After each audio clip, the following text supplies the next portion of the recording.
भगवद गीता अध्याय 5। अर्जुन ने श्री कृष्ण भगवान से कहा, हे कृष्ण जी, हे केशव, हे माधव, पहले तुमने कर्मों का त्याग करने को कहा, फिर कर्म की प्रशंसा करते हो। हे प्रभु, हे वासुदेव, इन दोनों में जो अधिक हितकर है, कृपा कर वह एक बात निश्चय करके कहो। श्री कृष्ण बोले, हे अर्जुन, संन्यास योग और कर्म योग ये दोनों ही मोक्ष देने वाले हैं, परंतु इन दोनों में कर्म त्याग से कर्म योग हितकर है।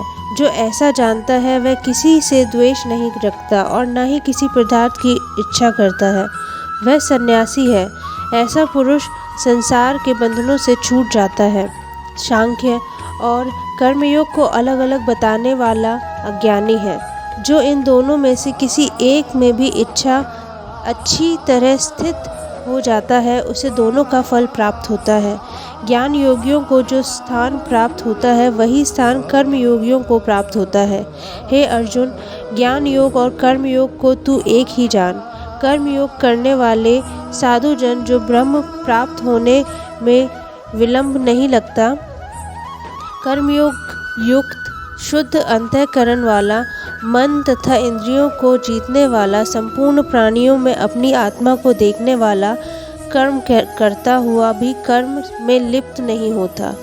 क्या वह समझता है कि जो आत्मा है वह कुछ नहीं है? नेत्र देखते हैं, कर्ण सुनते हैं, नासिका सूंघती है, जीवा स्वाद लेती है और सांस आते जाते हैं, हाथ पकड़ते छोड़ते, पाँव चलते हैं, देह सोती जागती है।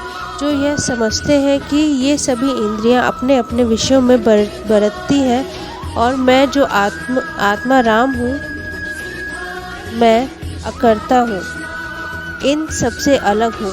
जो इस भांति आत्मा को समझे और इंद्रियों से कर्म करे, उस मनुष्य को किसी कर्म किए का दोष नहीं होता। जैसे जल में कमल निर्लेप और न्यारा है, वैसे ही वह पुरुष भी वासना से न्यारा है। हे अर्जुन, योगी जन मन, बुद्धि तथा इंद्रियों की आसक्ति से रहित होकर आत्मशुद्धि के निमित्त कर्म करते हैं।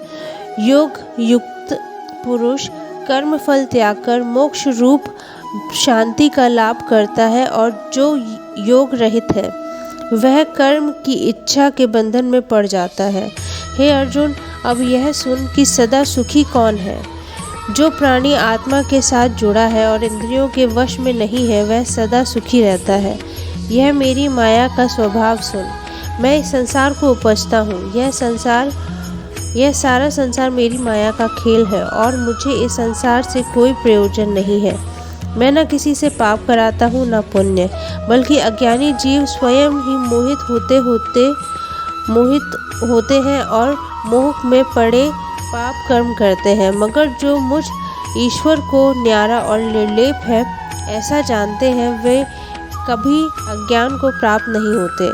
मुझे न्यारा निर्लेप समझकर जो मेरी शरण में आए, जिसका रोम रोम मुझ में रमा हो, हे अर्जुन, मेरा वह भक्त अविनाशी परम पद को प्राप्त होता है।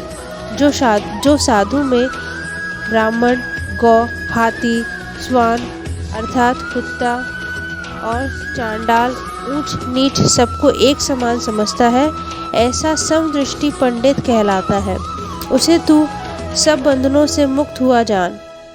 ऐसे स्थिर बुद्धि वाले मोह रहित ब्रह्मवेत्ता को ब्रह्म स्थित जानो। बाहरी पदार्थों में जो चित्त को आसक्त नहीं होने देते, वही आत्म सुख का अनुभव करता है और अंतःकरण को ब्रह्म में मिला अक्षय सुख अर्थात मोक्ष को प्राप्त करता है। वह इंद्रियों के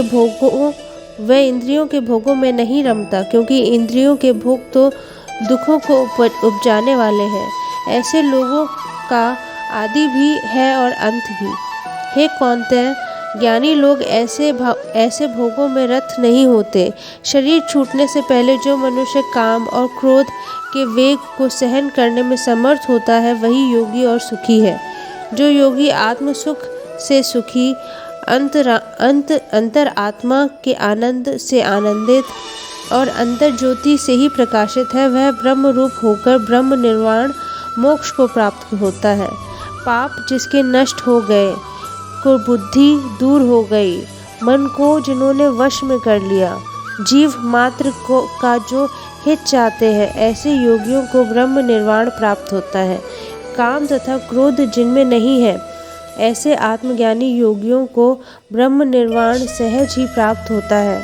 बाहरी पदार्थों के संयोग से अलग रहकर दोनों भवों के बीच में दृष्टि लगाकर नासिका से भीतर चलने वाले प्राण अपान वायु को सम करके इंद्रियां, मन और बुद्धि को वश में करके इच्छा, भय तथा क्रोध को त्याग मोक्ष की इच्छा करने वाले योगी जीवन मुक्त हैं।